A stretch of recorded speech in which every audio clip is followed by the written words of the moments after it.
I always tell you guys it's going to be fun, but this one's going to be fun and we're going to learn a lot per use. And this is going to be good because we've got a guest here fighting against national players and fighting against a typically referral driven business. And we're going to talk about all kinds of ways that you can go D2C and how you beat the national players when you are David, not Goliath. Georgiana, welcome to Ignite. Hey, thank you for having me. Where do you hail from? What do you do? Where do you do it? Yeah, so I'm currently in Chattanooga, Tennessee. Been here a long time. Work for Summit Physical Therapy. Been here a little over 9 years. We are a locally owned and operated physical therapy group. Our owners are from the area, went to graduate school here at the University of Tennessee at Chattanooga. So started in the home health world back in 2007 and grew the business into outpatient. Our majority of our clinics are in Chattanooga, but we in the last couple of years have expanded up to Knoxville, Tennessee. So right now we have 11 operating clinics from Chattanooga all the way up to Knoxville. I love it. So 11 clinics, and your purview is what? All things marketing? Do you have the referral side, liaison? What are you doing? Yeah, so my entire background here with Summit is in the marketing world. Currently, where I stand is I oversee all of sales and marketing, as well as quite a bit of the administration side. So that includes your insurance, HR, so other areas, basically anything aside from operations. What's the title running ops? Vice President of Operations. Okay. And I'm the Vice President of Administration and Marketing. Are y'all all BFFs? We are.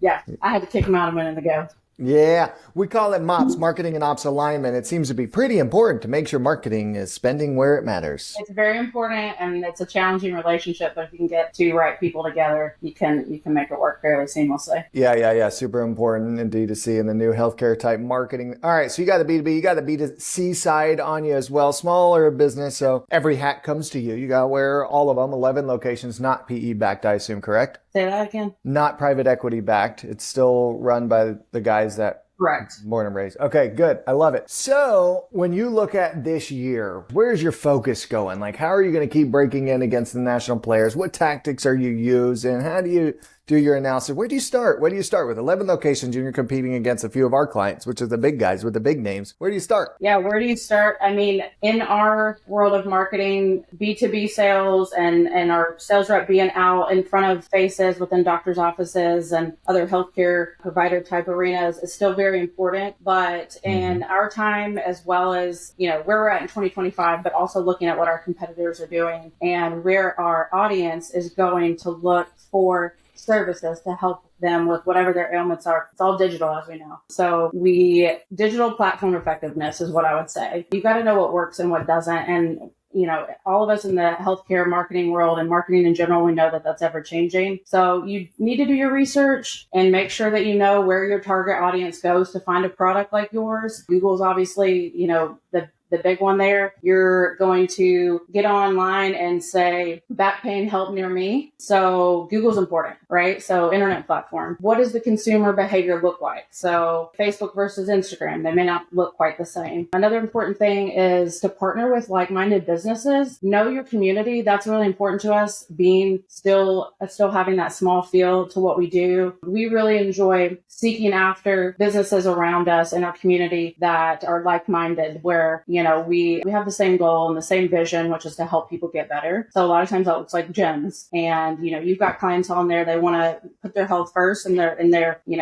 strength training and cardio training. But what happens when they're injured? We can help them with that. And how does that benefit the gym? Well, that gets their clients better and right back in there working out, versus, not getting better and maybe canceling a membership. What we can do to help them to make it a mutually beneficial relationship, which is what a partnership is our patients graduate and, hey, we believe in what you do and who you are. We're happy to send our patients to you and encourage a gym membership so they can continue to meet their goals. And, the shoulder injury doesn't come back because where it stemmed from was weakness in the shoulder. So we helped you get stronger. Now let's go maintain that strength over at this wonderful gym. I love it. If you had a blank slate, Georgiana, would you start with the B2B? Would you put more emphasis there, or would you have started with the D2C patient acquisition type stuff? A blank slate. I mean, I think in today's times, digital is very important. I think you would start there. You'd want to get yourself on Google. You'd want to get as many reviews as quickly as possible. Yeah. Even if it's from your friends and family being your first customers. But right at that same time or shortly after that, you do need to be in front of people and make those relationships and meet people and show them where located and, have that face-to-face relationship. I do think it's important, but you can easily start with digital. Digital's fast. I mean, dude, I walked you into the answer, but I'm glad you gave that answer because I got that question from a client the other day. How much focus should we put on B2B? And in my mind, I'm biased, but I was like, start with the D2C, like the digital stuff, because like even B2B, when they were at the gym and that physical trainer was like, hey, we have a partnership with Summit. Go check them out for your industry. They're still going to go Google you and see what the reviews and the provider and the whole thing. So if you don't start with the hub, the spokes will look like, all right, makes sense. Thank you so much. You are battling against, and you mentioned shoulder pain is what you said. And I thought that was interesting because you're also battling against, I guess it's a misconception that PT is orthopedic. I tear an ACL, I go there after it gets surgically repaired to get myself back on my feet. So I guess that's a misconception. And so how do you battle against that? And where do you say, it sounds like you're choosing to rank and show up for shoulder pain, back pain. Tell us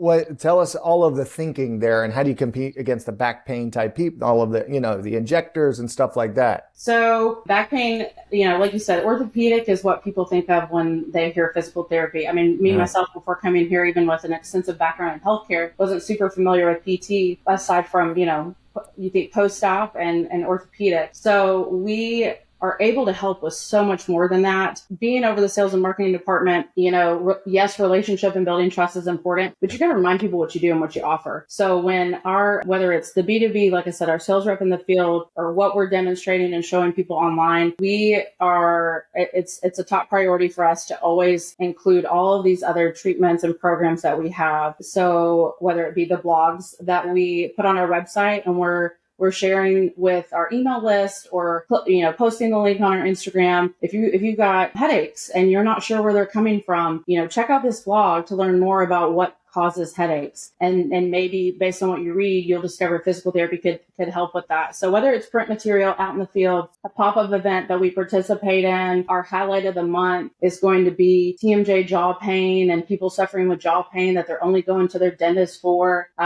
You just have to constantly have your product out there and awareness. I mean, the general population is very undereducated on, like I said, what we do. And it's so much, it goes so far beyond orthopedic. So just having everything readily available, yes, our website, yes, our social media platforms, and where we go, who's going to be there and what might they be dealing with when we're having a conversation with them. It just sounds like it's nonstop education. You're like fighting the good fight for everybody, every PT out there around the country. Like my elbow hurts right now. Every time I lift, it hurts. And I honestly would have thought go to an orthopedic and tell them, but it sounds first stop should be the PT and see if I'm lifting incorrectly, see if there's ways to like get it working better at home. Yeah. So including myself, we don't know the right ways to go at PT. So it takes blogs and education. I'm sure your liaisons are educating people in the community all the time. Hey, personal trainer, by the way, if you hear this, bring them over. Yeah. Very interesting. And you mentioned Facebook and Insta earlier. Do you use that for research? Are you running paid social ads? Is it organic posts per location? How do you use those social platforms? Yeah, we do quite a bit of organic, but we have a strategy and structure that's worked for us since the COVID time. So we actually discovered the most effective way that I'm going to say the most effective way entirely. There may be other, better ways to do it, or someone else may have a better success story with that platform specifically. But Facebook, we've had a pretty good system going since around like the summer of 2020. So right when COVID was kind of at its peak spot, and we're just kind of letting that roll. The ad effectiveness is good. So yes, paid ads. That's a big part of what we do digitally on.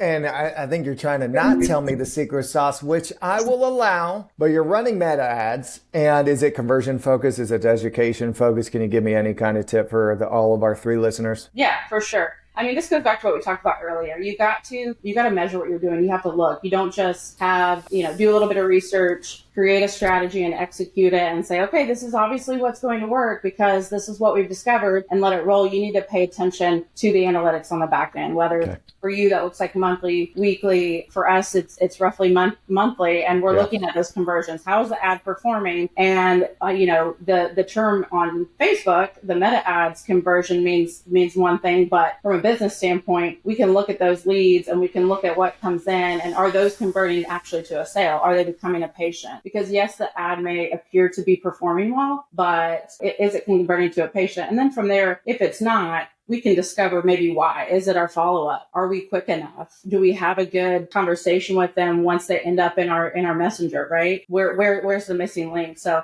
you got to pay attention to what you're doing, but conversion's important. Conversion at the end of the day. You're looking at on your ads. Just take kind of a on that. Georgiana, is kind of a manual batch back. You take the leads and you say Cindy, Jim, etc. came in as leads. Did they convert? It's not a CRM and an automatic type thing, probably. Right. Okay, cool. Then we have to get them on the schedule. You got to pay attention and work those leads to, get them where they need to be within your clinics. And it's okay for it to be manual, listeners. Like, that's what I was trying to get to. You don't have to have the most fancy CRM and CDP and lead tracking software. You do need to know the names that came in and then someone internally. You can't do it at 100 locations, but 11 locations, you should be looking at that and saying, what's going on here? Are we not converting? Are they not educated? Are they what? You said Messenger. You guys chatting with the leads? Yeah, so I was going to say, if you're going to use some sort of automation, some sort of bot, that can be effective, but you got to have somebody, you got to have a real person paying attention to that. You got to make sure that the conversation is flowing how it should be. You also got to know when you need to chime in and take over based on what that person's saying, and don't let the lead go based on where they stop in that,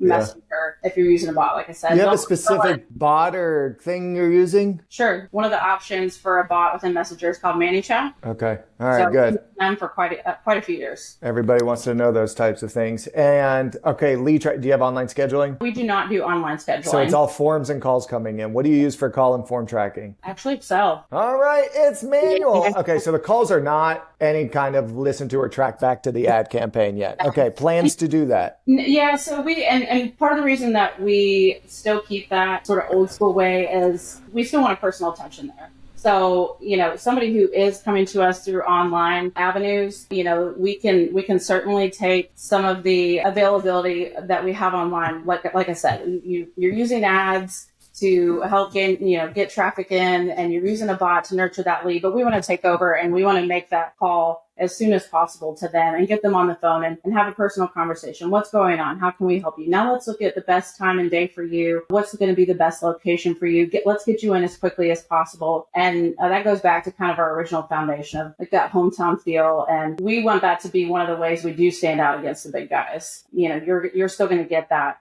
personal touch with us. Let's talk more about that. That's a good segue. You should be doing the interviewing. So when you're competing against the ATIs and PT Solutions, et cetera, how do you stand out? You got to be more crafty, do better hood rat stuff. What are you guys doing? It's the personal touch. I get it, but hard to quantify that online. What are we doing? So, our product speaks for itself. I would say we do capitalize on our Google reviews. We get as many as we can when someone is midway through their plan of care and they just hit a really big goal. Like, I haven't slept in months, but now my pain went from a 10 to a 2, which means I'm finally sleeping. Put it on video. Let's go ahead and get a review. Let's go ahead and get some sort of testimonial. And or at the end of the plan of care, when you are hopefully graduating and your pain is closer to a 0 or at a 0, and you're pretty much fully back to, life, work, or sport. Those Google reviews go a long way. They can help with organic traffic to your website and getting people to see what you're doing. And you can take them and publish them in all sorts of ways. All that to say, we believe our product speaks for ourselves. You've got friends and family. Once they leave, they're going and telling people about you and who you are. So really, the way that we stand out is, yes, we've got effective marketing tools to get people in our door that, may not look like what the big guys are doing over here, but really, truly, our product and who we are and what you'll see when you're in our facility. And from there, it's shared. Like I said, whether it's us taking those success stories and sharing it with the public, or that patient graduating and saying, you have back pain, you've got to go see Summit. Let me tell you about my story. And then, this person in the store, their mom, whoever it is, we get a lot of family, friend referrals. Yeah, I imagine so.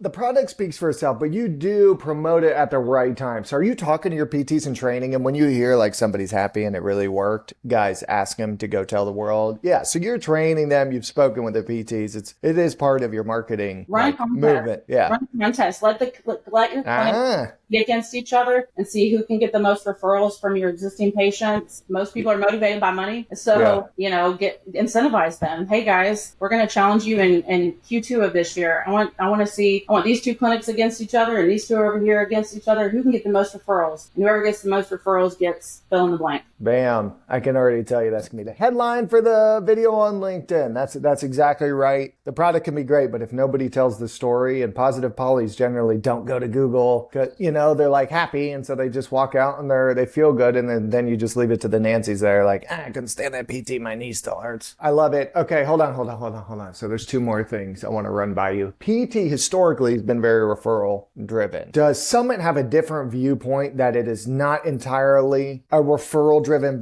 business by other providers, orthos, PCPs, whatever it may be, and we should go acquire? Because I've seen it a lot with other PT groups that the mentality and leadership is this is a referral driven business. We don't need to advertise on Google. Right. Did you not have to battle that, or that's not the case with y'all? Referrals from providers is extremely important. I think that a lot of PTs would tell you they'd love for a high percentage of their business to come from direct access. But the reality is that so much of it's going to come from providers. Patients go see their primary care. Like I said, their dentist, we used an example earlier of TMJ. They're going to go to that MD or DO first, most of the time for whatever it is that they're dealing with. Yeah.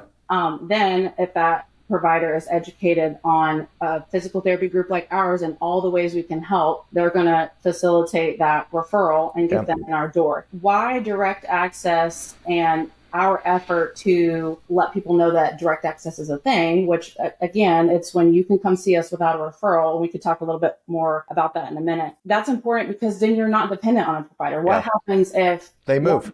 What happens if one PT and one patient have a bad experience with one another, regardless of what that means, what it looks like, how much of it's true, whatever the case is, but it gets back to the doctor and you've got a doctor that's not interested in having a conversation with you about it. I'm using a very extreme example here, but you don't want to be entirely dependent on a referral provider because you don't have to. Like I said, direct access in the state of Tennessee, and we're not the only state that has this rule, you do have access to our services without seeing a medical doctor first. Now, there are some stipulations to that. Most of it has to do with insurance. So there are a couple of insurances where you've got to have your doctor involved at some point, whether it's after that first visit or before you come see us entirely. But generally speaking, for the most part, most of the population out there can pick up the phone and call us and say, I've got shoulder pain. Can I come see you right away? And the answer will be yes. So the access is there. We're able to do it. Why not save some money, right? Why sometimes you can avoid, maybe it's an injection or MRI, not to say that that's not necessary at times. So don't misunderstand me, but sometimes you can avoid unnecessary services by coming to us first. And our doctors of physical therapy are trained to recognize when maybe it is outside of our scope of practice and say, okay, I think I can help you, but I need you to first go see your physician. Yeah. So the access is there. You've got to let people know, and you don't want all of your business to be dependent on. I love it. So what we can control, let's capitalize on that. Build your own machine. It's more repeatable, reliable, and you need it all as well. I love that. I've got one more question for you. This year, it's the early part of 25. I don't know when my team's going to launch this. It could be mad at me, but it's going to be February, I would assume. What are you looking to invest in more? When you set out in December looking at this year, you said, hey, listen, this really worked for acquiring patients. We're going to invest more into that. What was it? So we are currently working on our plan for the year, our grand plan, owners, executives. Part of the reason we wait a little while is we want to have full data from 2024. We want to wait till December is completely finished. But what I can tell you that the focus is time and time again is, we talked about this already, but education, right? Constantly trying to stay top of mind of our product and PT, but then our company specifically and what helps us stand out. So we just want to be available and accessible to the community in as many ways as we can. And I think you have to have the team with the energy to fulfill that. So whether it's your outside sales reps or your people working behind the scenes digitally and nurturing your past customers, right? Your past patients, retargeting them in different ways, whether it's email campaigns or your monthly newsletter. But I mean, that time and time again, year over year, that is what is extremely important to us is education to the community, whether it's someone new or a reminder to someone who's been here before that we are still here. PT for life, right? You got a dentist you see twice a year, Oh, really? and as long as you're satisfied, that's your dentist for life, right? As long as you're in the same town and they're doing what you need, it's the same concept. You know, Yeah. you can come get a tune-up with us. You can come get a free screening. Hey, I was in a plan of care with you guys 6 months ago, but now my knee's hurting. Come by, let us check it out. We can be available for life if you need us to be. PT for life. I love it. And sometimes, guys, the most fancy and newfangled thing ain't all you need in 2025. It's going back to education and reactivation. And sometimes that's enough. And I love that Georgiana said energy. You want everyone to have energy and be charged up. And I think that's something you see in the smaller practices. And I love that everybody's like gung-ho to build it. And then it gets big and then you lose some energy towards building and it becomes a megalith. So it's really cool to hear how you guys looked into 2025. This was fun. We got to talk about how to compete against the national players. We got to talk about Google and meta ads and what's effective and kind of secret there. We got to talk about manual tracking and that can be effective in that the place to start is typically digital, at least when you're smaller, and then you evolve and you make sure the B2B is working really well. Georgiana, thank you for joining us on Ignite. Thank you so much for having me. This is fun.